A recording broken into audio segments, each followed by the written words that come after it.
Detective Laura Martinez had seen many strange things in her 15 years working for the Millbrook Heights Police Department. She had solved murders, caught thieves, and helped find missing people. But nothing prepared her for what she would discover on that cold Tuesday morning in October. The call came in at 8:30 a.m. Mrs. Helen Davis, who lived at 142 Maple Street, was worried about her neighbors. The Richardson family lived next door at 144 Maple Street, and Helen had not seen them for 3 whole days. Their newspapers were piling up on the front porch, and their mailbox was overflowing with letters. Laura drove through the quiet streets of Millbrook Heights with her partner, Detective Robert Hayes. Robert was newer to the job with only 5 years of experience, but he was smart and careful. The neighborhood was one of the nicest in town. Big houses sat on large lots with perfect green lawns and tall oak trees. It was the kind of place where families felt safe and children rode their bikes without worry. When they arrived at 144 Maple Street, Laura immediately noticed how perfect everything looked. The white colonial house had black shutters and a red front door. The lawn was cut short and neat. Flowers grew in small gardens along the walkway. It looked like a picture from a magazine about happy families. But something felt wrong. Laura knocked on the front door. No answer. She knocked again, harder this time. Still, nothing. She tried the doorbell. The sound echoed inside the house, but nobody came to the door. Robert walked around to the back of the house to check the rear entrance. Helen Davis came out of her house and walked over to them. She was about 60 years old with gray hair and worried eyes. She wore a blue sweater and held a cup of coffee in her hands. "I told you something was wrong," Helen said. "The Richardson family never goes anywhere without telling me. Rebecca always asks me to watch their house when they travel, and David never misses work. His car is still in the garage." Laura asked Helen to tell her more about the family. Helen explained that David Richardson worked for a big insurance company downtown. He left for work every morning at 7:30 a.m. and came home at 6 p.m. Rebecca Richardson worked part-time selling houses. She was friendly and always waved when she saw Helen outside. The Richardson family had 2 children. Emma was 17 years old and in her last year of high school. Jake was 14 and played on the school basketball team. Both children walked to school every morning and took the bus home in the afternoon. They seemed like such a happy family, Helen said. David and Rebecca were always holding hands when they walked their dog. The children were polite and helped me carry groceries sometimes. I just cannot understand where they could be. Robert returned from checking the back door. He shook his head, meaning that door was also locked. Laura decided they needed to get inside the house to make sure the family was safe. She called the police station and asked for permission to enter the home for a welfare check. 20 minutes later, a locksmith arrived and opened the front door. Laura and Robert stepped inside, calling out for the Richardson family. The house was completely silent. The inside of the house was as perfect as the outside. The living room had white furniture and family pictures on every table. Laura looked closely at the photos. They showed the Richardson family on vacations, at birthday parties, and during holidays. Everyone was smiling in every picture. The kitchen was spotless. The dishes were clean and put away. The counters were wiped down. There was no food left out, no dirty plates in the sink, nothing that looked unusual. Laura opened the refrigerator. It was full of fresh food, milk that was still good, and leftovers that looked recent. Robert called from upstairs. "Laura, you need to see this." She walked up the stairs and found Robert standing in the master bedroom. The bed was made perfectly, with hospital corners. Clean clothes hung in the closet. On the nightstand, she saw 2 cell phones plugged into their chargers. "Their phones are here," Robert said. "Who leaves home without their phone these days?" Laura checked the children's rooms. Emma's room was neat and organized. Her backpack sat on her desk with homework still inside. Jake's room was messier, like most teenage boys' rooms, but his basketball uniform hung clean in the closet. In the hallway bathroom, Laura noticed something that made her stop. She called Robert over and pointed to a small spot on the white tile floor near the bathtub. It looked like it might be blood, but it was very small and had been cleaned recently. They went back downstairs and checked the garage. Two cars sat inside, David's black sedan and Rebecca's white SUV. Both cars had keys hanging on hooks nearby. Laura checked the kitchen counter and found Rebecca's purse with her wallet inside. David's wallet was there too, along with all their credit cards and cash. Robert found something else strange. The family's suitcases were all in the basement storage room. If they had gone on a trip, they would have taken luggage with them. Laura called the school to check if Emma and Jake had been attending classes. The school secretary told her that both children had been marked absent for the past 3 days. No one from the family had called to explain why they were not in school. She also called David's office. His secretary said he had not come to work and had not called in sick. This was very unusual because David never missed work without calling first. By the end of the afternoon, Laura and Robert had searched every room in the house twice. They found no signs of a fight or struggle. Nothing appeared to be stolen.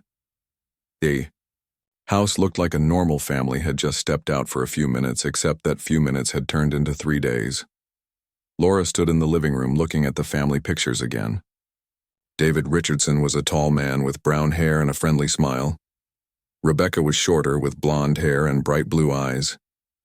Emma looked like her mother with the same blonde hair. Jake had his father's brown hair and was already taller than his mother. They looked like the perfect American family, but perfect families do not just disappear without a trace. As Laura locked up the house and headed back to the police station, she had a feeling this case would be different from anything she had worked on before. She did not know that she was right, and that this case would challenge everything she thought she knew about families, trust, and the secrets people keep hidden behind perfect smiles. The Richardson family mystery was just beginning. The next morning, Detective Laura Martinez arrived at the police station early. She had not slept well. The Richardson family case kept running through her mind. Where could 4 people go without taking their cars, phones, or wallets? It made no sense. Detective Robert Hayes was already at his desk drinking coffee and reading through the case file. "I called the hospitals last night," he said. "No one matching their descriptions was brought in. I also checked with the local hotels. No Richardson family checked in anywhere in town." Laura sat down at her desk and opened her notebook. "We need to talk to more people who knew them. Let's start with the neighbors and then move to their friends and co-workers." The first stop was Tom Wilson's house at 140 Maple Street. Tom was a retired teacher who spent most of his time working in his garden. If anyone had seen something unusual, it would be Tom. Tom invited them into his kitchen and offered them coffee. He was a thin man in his 70s with white hair and kind eyes. He had lived on Maple Street for 30 years and knew everyone in the neighborhood. "David was working in his garden last Saturday evening," Tom said. "I remember because we talked over the fence for a few minutes. He was pulling weeds from around his rose bushes. That was around 7 o'clock. Did he seem normal to you?" Laura asked. Tom thought for a moment. "Well, now that you mention it, he did seem a little stressed. He kept looking at his watch and seemed like he was in a hurry to finish. But David always worked hard on his yard, so I didn't think much of it." "What about the rest of the family? When did you last see them?" "I saw Rebecca that same morning, getting the mail. She waved at me like always. The kids were playing basketball in their driveway Friday after school. But I haven't seen any of them since Saturday." Tom also mentioned something interesting. "You know, their dog Buddy has been staying at the pet boarding place on Oak Street for about a week now. Rebecca told me they were going out of town, but she didn't say where or for how long." After leaving Tom's house, Laura and Robert drove to the pet boarding facility. The owner, Mrs. Patricia Kelly, confirmed that Rebecca Richardson had dropped off their golden retriever on Friday morning.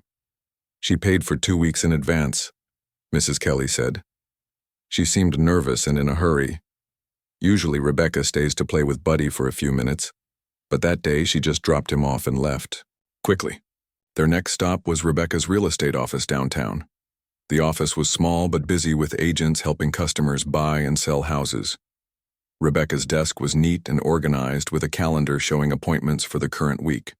Jennifer Adams, Rebecca's closest friend at work, was shocked to hear about the disappearance. Jennifer was a woman in her 40s with red hair and a warm personality. Rebecca was supposed to show a house on Monday morning, Jennifer said. When she didn't show up, I thought she was sick.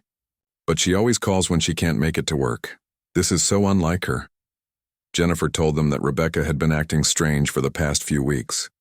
She kept asking odd questions about legal things, like how someone could change their name or move money to banks in other countries. I thought maybe she was helping a client with something complicated. Did she mention any problems at home? Robert asked. Jennifer lowered her voice. About a month ago, Rebecca seemed really worried about money.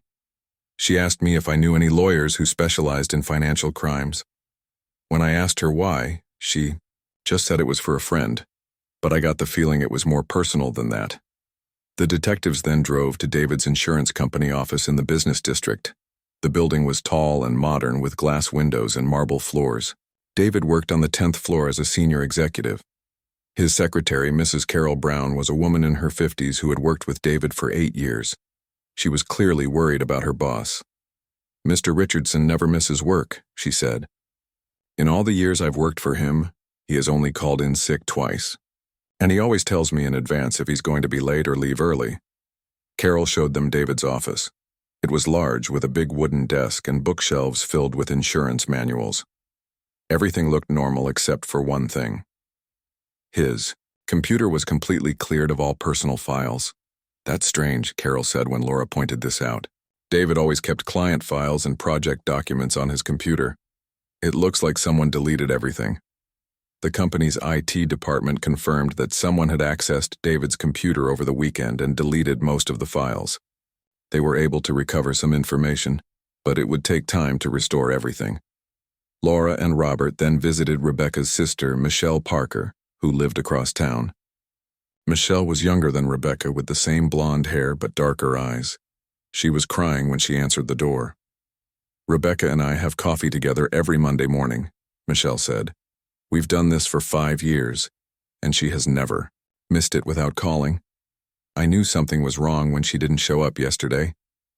Michelle told them that Rebecca had been acting differently lately. "Last time we had coffee, she kept asking me questions about our childhood, like what I would do if I had to start my life over somewhere new. She wanted to know if I thought people could really disappear and begin again." "Did she seem scared?" Laura asked. "Not scared exactly, but worried, like she was thinking about something serious. She also asked me if I would take care of Emma and Jake if something happened to her and David. I thought she was just being dramatic." The most interesting information came when Michelle mentioned David's recent behavior. "Rebecca told me that David had been working late many nights and taking phone calls in private. She said he seemed nervous and kept checking his email constantly.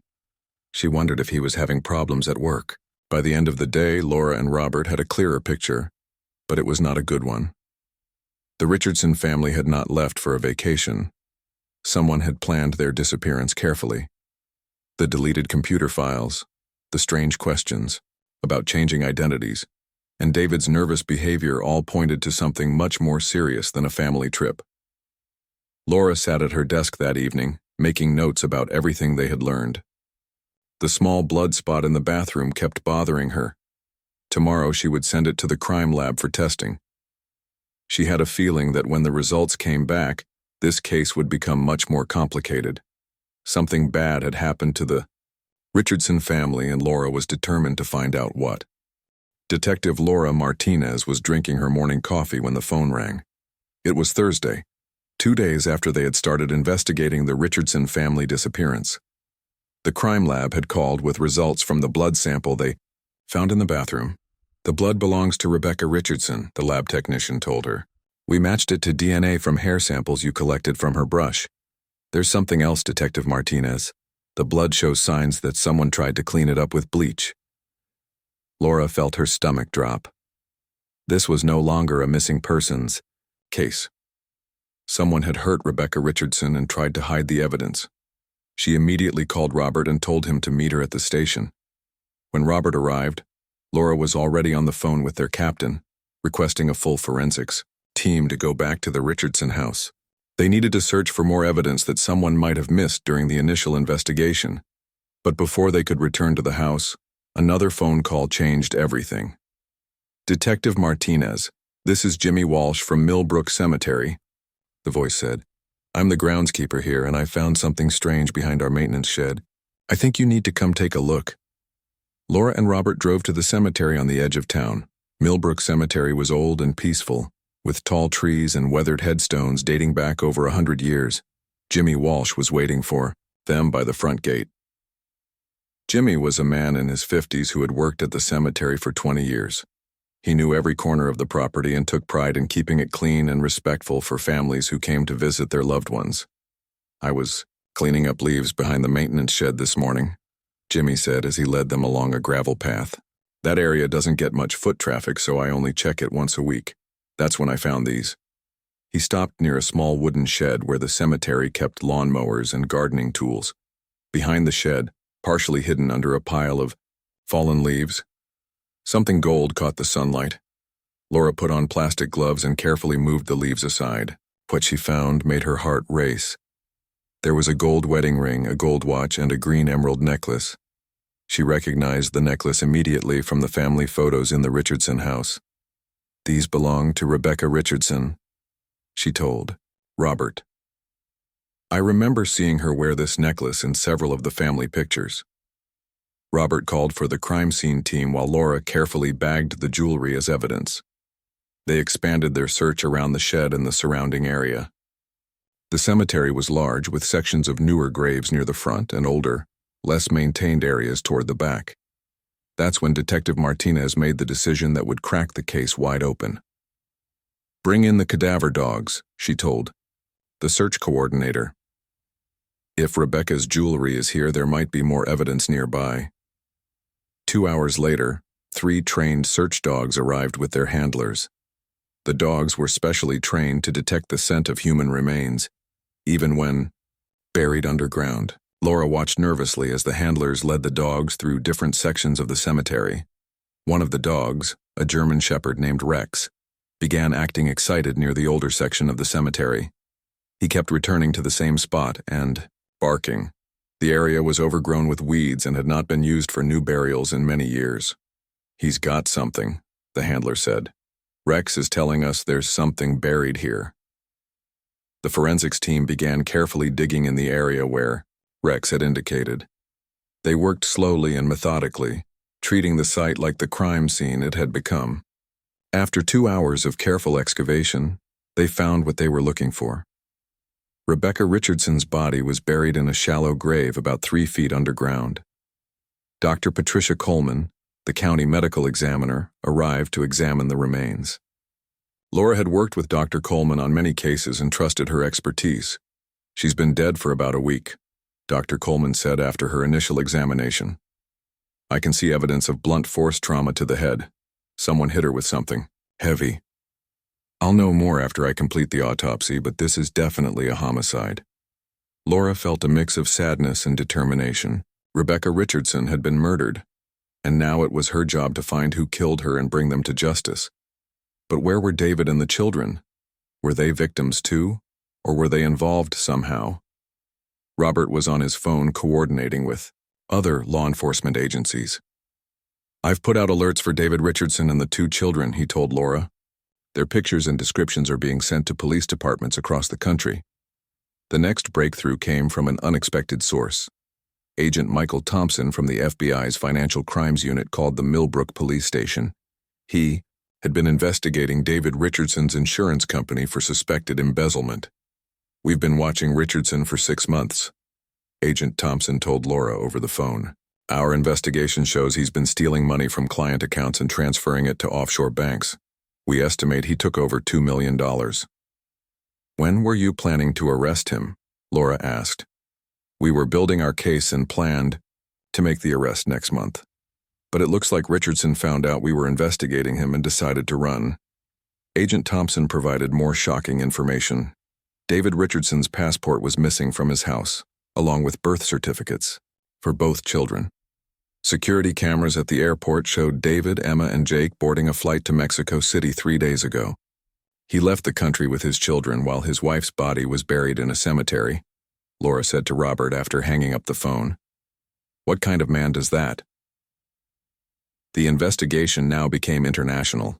FBI agents were working with Mexican authorities to track down David Richardson. But Laura couldn't stop thinking about Emma and Jake. Were they safe? Did they know their father had killed their mother? Dr. Coleman called later that afternoon with more details from the autopsy. Rebecca Richardson was killed by multiple blows to the head with a heavy object, probably a vase or lamp. She fought back. There are defensive wounds on her hands and arms. She didn't die right away. Laura closed her eyes and tried not to imagine Rebecca's final moments. A woman who sold houses and had coffee with her sister every Monday had been brutally murdered by someone she trusted. The perfect family from Maple Street was built on lies, theft, and now murder. As the sun set on that Thursday evening, Laura knew the case was far from over. David Richardson was somewhere in Mexico with his children, and she was determined to bring him back to face justice for what he had done to his wife. FBI agent Michael Thompson stood in Detective Laura Martinez's office holding a thick file folder. It had been 3 days since they discovered Rebecca Richardson's body, and the investigation was moving faster than anyone expected. "We've located David Richardson and his children in Mexico," Agent Thompson announced. "Mexican authorities found them at a small resort hotel in Puerto Vallarta. But there's a problem." Laura looked up from the evidence photos spread across her desk. "What kind of problem?" When the Mexican police arrived at the hotel to arrest David, they found only Emma and Jake Richardson. David had disappeared again, leaving his children behind with just a note saying he would be back in a few days. Robert shook his head in disbelief.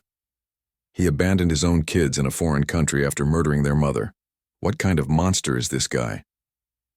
Agent Thompson opened his file and pulled out several documents. "The kind who's been planning this escape for over a year. Our financial investigation shows David has been very busy.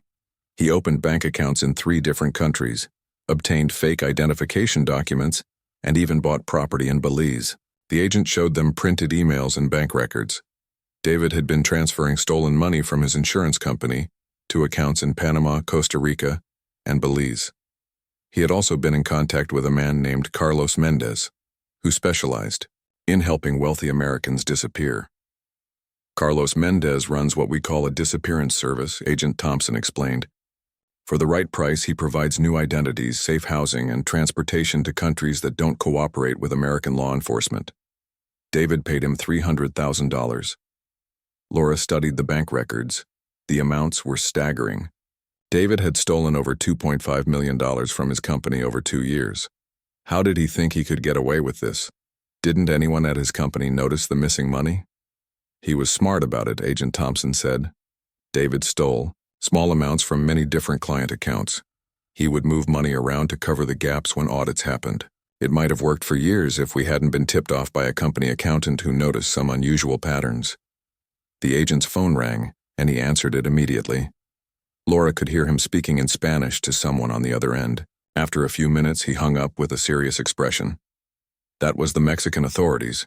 They've questioned Emma and Jake Richardson. The children are safe. But Emma has revealed some very disturbing information about the night her mother died. According to Agent Thompson, Emma had witnessed the murder. She told Mexican investigators that on the night Rebecca died, she heard her parents arguing loudly in their bedroom. The argument was about money and David's plans to leave the country. Emma said she crept down the hallway to listen because her parents never fought like that before. Through the partially open bedroom door, she saw her father grab a heavy crystal vase from the dresser and hit her mother in the head. Rebecca fell to the floor and didn't get up. Emma was terrified. Agent Thompson continued. She ran back to her room and pretended to be asleep when David came to check on her and Jake. David told the children the next morning that their mother had left them and they needed to go find her. Laura felt sick thinking about what that teenage girl had been through. So Emma knew her father killed her mother, but she kept quiet to protect her younger brother? That's right. Jake was asleep during the murder and doesn't know what really happened. Emma was trying to shield him from the truth while figuring out how to get help. The international manhunt for David Richardson intensified. Agent Thompson coordinated with law enforcement agencies in Mexico, Belize, Guatemala, and Costa Rica. David's photo was distributed to airports, hotels, and border crossings throughout Central America. Meanwhile, Emma and Jake Richardson were placed in protective custody at the American Embassy in Mexico City. A social worker and counselor were working with them, especially Emma, who was traumatized by everything she had witnessed. Laura called Rebecca's sister Michelle to update her on the children. Michelle was devastated to learn about Rebecca's murder but relieved that the children were safe. "I want to bring Emma and Jake home," Michelle told Laura. "They belong with family, not in some foreign country dealing with this nightmare alone." The breakthrough in finding David came from an unexpected source. Carlos Mendez, the man who helped wealthy people disappear, was arrested by Belizean authorities on unrelated drug charges. Facing 20 years in prison, he decided to cooperate with American investigators. "Mendez gave us everything," Agent Thompson told Laura during their daily update call. "David Richardson is hiding in a small fishing village called San Pedro, on the coast of Belize. He's been there for 4 days, staying in a beach house that Mendez arranged for him." Belizean police working with American agents planned a careful operation to capture David. The fishing village was small, with only a few hundred residents and limited roads in and out. If David tried to run, there weren't many places he could go. Laura wished she could be part of the arrest, but international law required that Belizean authorities handle the actual capture. She and Robert could only wait for news from Agent Thompson, who was coordinating the operation from the American Embassy. The arrest happened at dawn on a Tuesday morning. Belizean police surrounded the small blue beach house where David had been hiding under the fake name Michael Stevens. When they knocked on the door, David tried to escape through a back window but was caught immediately by officers waiting outside. David was found with $800,000 in cash, multiple fake passports, and detailed maps of remote areas in South America where he had planned to hide next. He also had a loaded pistol, which made the officers think he might have been planning to resist arrest violently. "We got him," Agent Thompson called to tell Laura.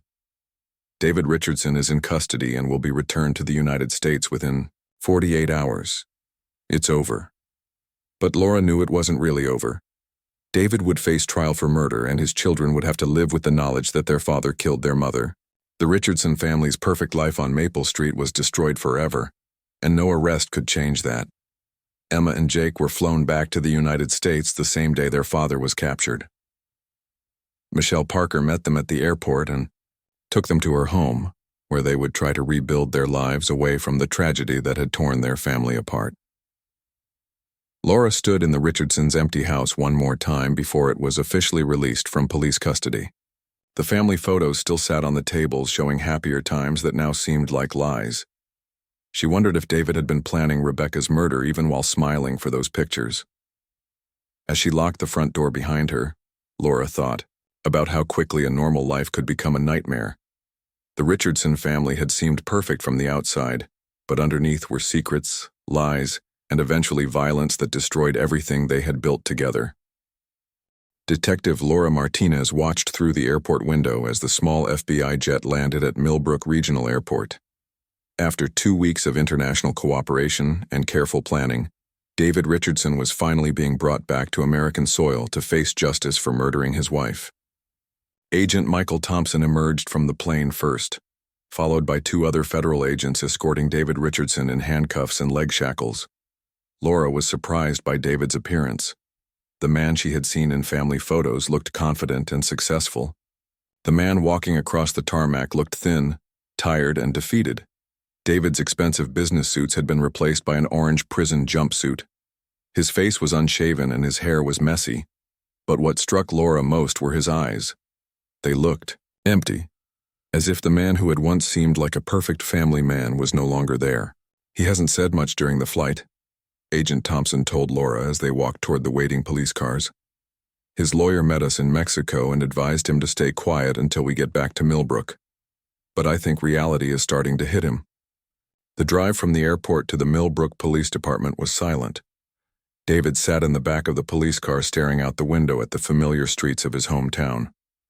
Laura wondered what he was thinking as they passed the school where his children had attended classes and the neighborhood where he had lived his double life. At the police station, David was processed like any other criminal suspect.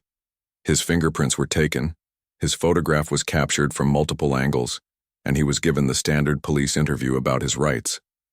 Through it all, he remained silent, only speaking to confirm his name and address. David's lawyer, William Morrison, arrived from the state capitol within an hour. Morrison was an expensive criminal defense attorney who specialized in white-collar crimes. He was a tall, well-dressed man in his 60s who had successfully defended several high-profile embezzlement cases. "My client will not be answering any questions today," Morrison announced to Laura and Agent Thompson. "We need time to review the evidence and prepare our defense strategy." Laura had expected this response, but she was frustrated. She wanted to hear David explain why he had killed his wife and abandoned his children in a foreign country. She wanted to understand how someone could plan such a horrible crime so carefully. The formal charges against David Richardson were announced the next day at a packed courthouse hearing. District Attorney Sarah Wilson read the charges in a clear, firm voice that echoed through the crowded courtroom. David Michael Richardson is charged with first-degree murder in the death of his wife Rebecca Richardson, embezzlement of over $2.5 million from Millbrook Insurance Company, international flight to avoid prosecution, child endangerment, and conspiracy to commit fraud. The first-degree murder charge was the most serious. In their state, it carried a possible sentence of life in prison without parole or even the death penalty. The other charges could add up to 50 additional years in prison. District Attorney Wilson explained the evidence to the packed courtroom. She described the blood evidence found in the Richardson bathroom, the discovery of Rebecca's body in Millbrook Cemetery, and Emma's eyewitness testimony about the night of the murder. "The evidence will show that David Richardson murdered his wife in cold blood when she threatened to expose his financial crimes," Wilson announced. "He then buried her body, fled the country with their children, and abandoned those same children in Mexico when it became convenient for him." David sat quietly next to his lawyer throughout the hearing. He showed no emotion as the charges were read or when the prosecutor described the evidence against him. The only time he reacted was when Emma's testimony was mentioned. Laura saw him close his eyes and take a deep breath. The judge, the Honorable Margaret Foster, was known for being tough on violent criminals. She had been a judge for 20 years and had heard many murder cases, but Laura could tell this one affected her differently. "Mr. Richardson, you are accused of committing a particularly heinous crime against your own family," Judge Foster said. "The court will set bail at $5 million, and you will surrender your passport immediately."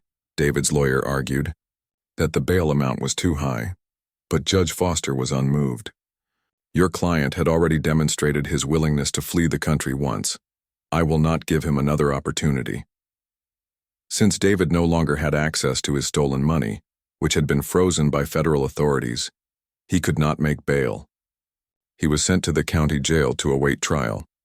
While David sat in jail, Laura and Agent Thompson continued building their case.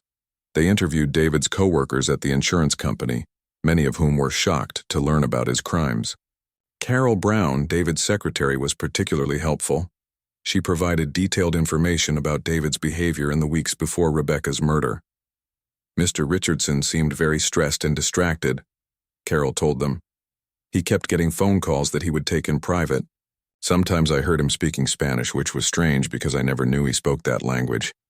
The IT department at the insurance company was able to recover most of David's deleted computer files. The files showed a clear pattern of stealing money over 2 years and transferring it to foreign accounts. There were also emails between David and Carlos Mendez discussing escape plans and new identity documents. Laura also interviewed Emma Richardson, who had returned to Millbrook to live with her Aunt Michelle. The interview was difficult because Emma was still traumatized by witnessing her mother's murder, but her testimony was crucial for the prosecution. "My dad seemed different for months before it happened," Emma told Laura in a soft voice. "He was always on his phone late at night, and he kept asking me and Jake weird questions about what we would do if we had to move far away from our friends." Emma described the night of the murder in heartbreaking detail. She had heard her parents fighting about money and her father's plans to leave the country. Her mother had discovered the stolen money and was threatening to call the police. "Mom said she wouldn't let him destroy our family with his lies," Emma remembered. "That's when Dad picked up the crystal vase and hit her. I was so scared I couldn't move or scream. I just watched my mom fall down and not get up." The most difficult part of Emma's testimony was describing the days after the murder. David had convinced Jake that their mother had left them and they needed to find her. Emma knew the truth but was too frightened to tell her younger brother what had really happened. "I thought if I told Jake that Dad killed Mom, he might try to run away or do something dangerous," Emma explained through tears. "I was trying to protect him while figuring out how to get help." As the trial date approached, Laura felt confident that they had built a strong case against David Richardson.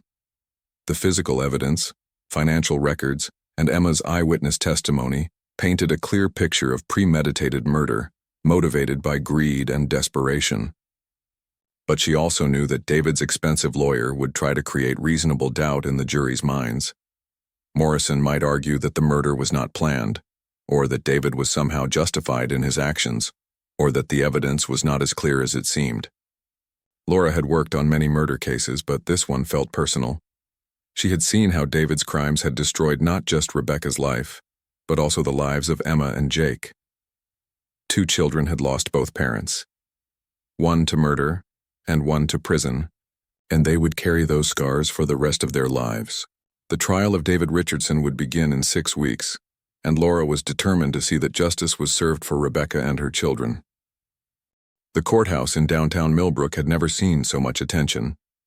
News reporters from across the state lined up outside the building as people from the community waited to get seats for the trial of David Richardson. Detective Laura Martinez arrived early, wearing her best suit and carrying a folder containing all her notes from the investigation. The trial had been scheduled to last 3 weeks, but everyone knew it would depend on how long the jury needed to hear all the evidence. District Attorney Sarah Wilson had promised the Richardson family and the community that justice would be served.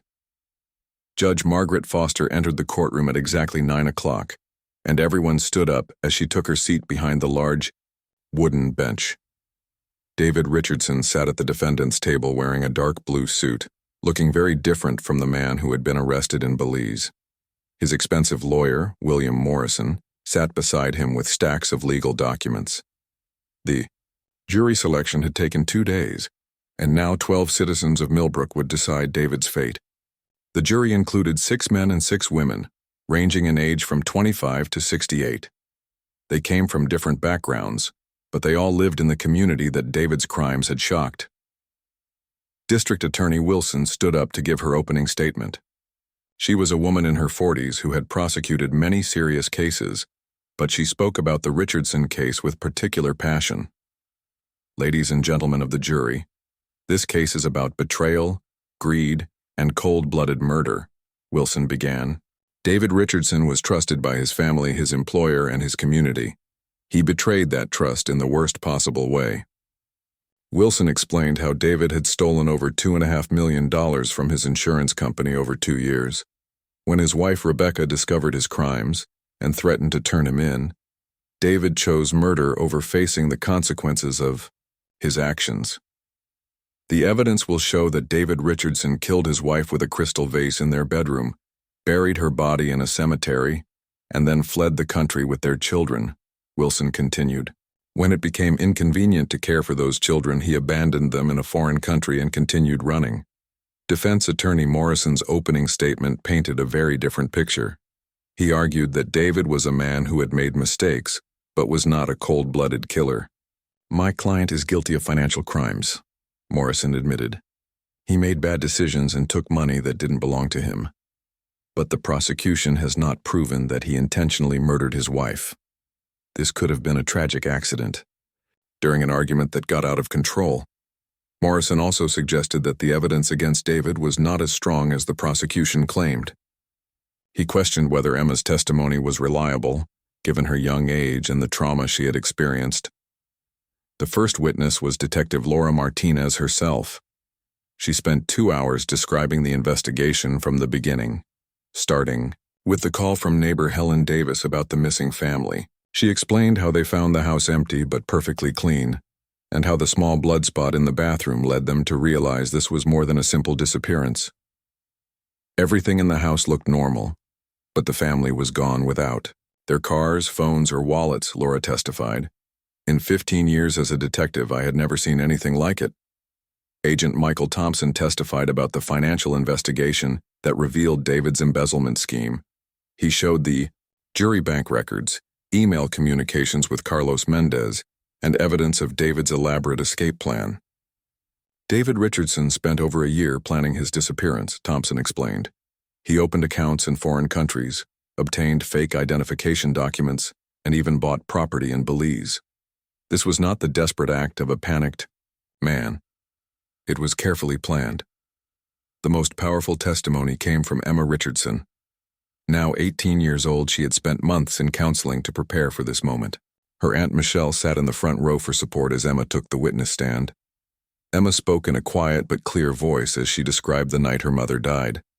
She told the jury about hearing her parents argue and seeing her father pick up the crystal vase. Her testimony was detailed and consistent with the physical evidence found at the crime scene. "I watched my father hit my mother in the head," Emma said, tears streaming down her face. "She fell down and didn't move. There was blood on the floor. I was so scared that I ran back to my room and pretended to be asleep." Defense attorney Morrison tried to challenge Emma's testimony during cross-examination, suggesting that she might be confused or mistaken about what she saw. But Emma remained calm and consistent in her answers. "I know what I saw," Emma replied firmly. "My father killed my mother, and then he made my brother and me help him cover it up by lying to us." Dr. Patricia Coleman, the medical examiner, testified about Rebecca's injuries. She explained that Rebecca had been struck multiple times in the head with a heavy object, consistent with the crystal vase found broken in the bedroom. Rebecca had also fought back with defensive wounds on her hands and arms. Mrs. Richardson did not die immediately, Dr. Coleman explained. She was conscious and fighting for her life when she was attacked. This was not a single blow in the heat of passion. This was a sustained, violent assault. The prosecution also called several witnesses who testified about David's behavior before the murder. His secretary described his nervous phone calls and secretive behavior.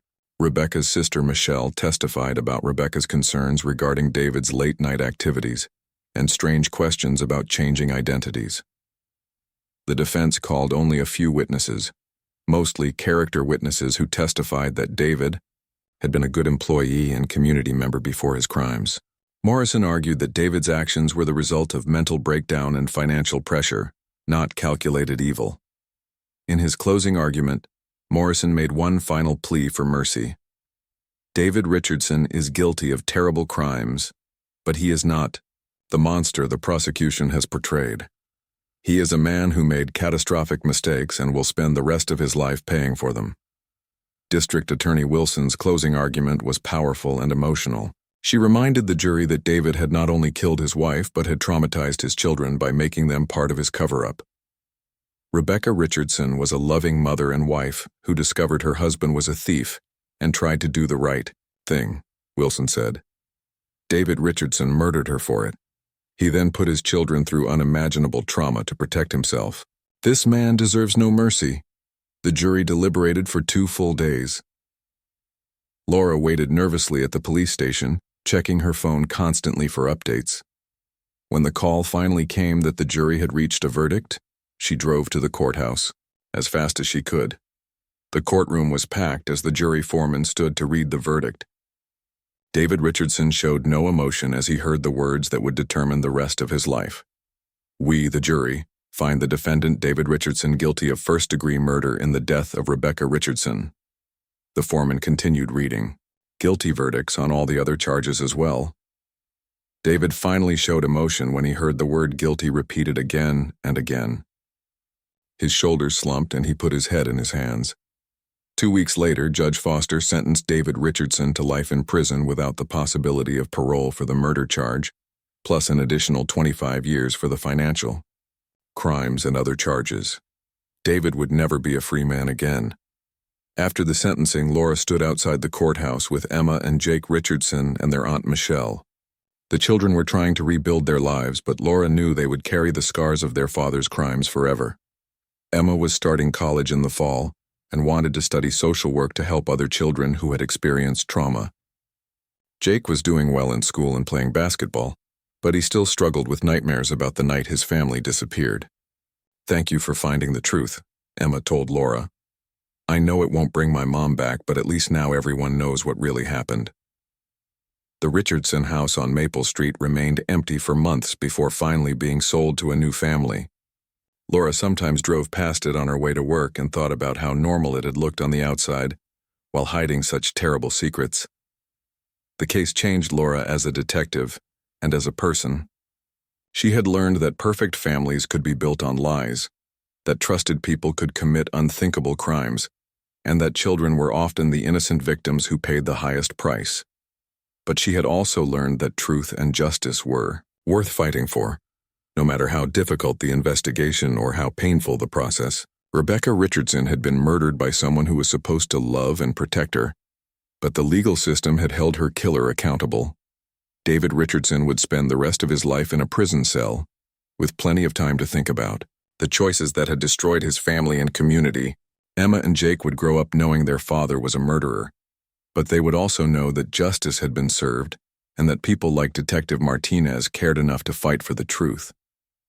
The perfect family from Maple Street was gone forever, but the truth about what happened to them would endure as a reminder that justice, though sometimes delayed, would ultimately prevail.